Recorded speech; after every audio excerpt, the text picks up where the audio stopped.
Trailer देखा है। Trailer देखा है, क्या कहेंगे उस हवाले से? और छोड़ो भाई, पाकिस्तान की बात करो उसको। पाकिस्तान की भी बात करते हैं ना। अबे भाई उसमें पाकिस्तान का तो पाकिस्तान के इमेज वही तो बोल रहे हैं भाई, देखा नहीं ना। वो रातों रात यारी आके उन्होंने फिल्म बनाया, बना लिया उन्होंने। यारी वाले ने सेल्फियां ली संजय दत्त के साथ, रणवीर रातों रात तो उन्होंने पाकिस्तान पे कब्जा भी कर लिया था। कैसे कर लिया था ये? पता नहीं, वो उनसे पूछना क्यों किया, कैसे किया। अच्छा, मीडिया के तवज्जुद से किया था ना, हकीकत में तो राफेल ने गिराए थे। हकीकत में तो जूते पड़े उनको। माशाल्लाह आप दोनों ऐसे हीरो रणवीर सिंह की जगह अगर आप होते तो ज्यादा अच्छा होता है। हाँ, रणवीर सिंह की जगह हमें होना चाहिए था।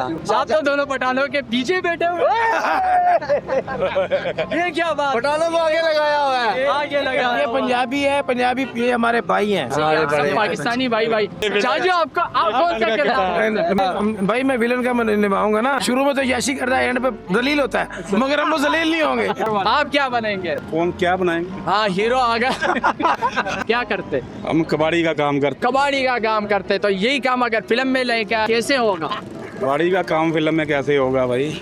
कबाड़ी का काम फिल्म में कैसे होगा? कैसे होगा यार, ये तो बताओ आप। अगर इंडिया वाले आपसे इजाजत मांगे कि हम यारी के ऊपर फिल्म बना रहे और सारे हीरो यहाँ पे आप इजाजत देंगे कि नहीं? नहीं देंगे। पाकिस्तान जिंदाबाद था, पाकिस्तान जिंदाबाद है, पाकिस्तान जिंदाबाद रहेगा। फिर एक साथ नारा नहीं लगाए पाकिस्तान जिंदाबाद सारे मिलके? पाकिस्तान जिंदाबाद।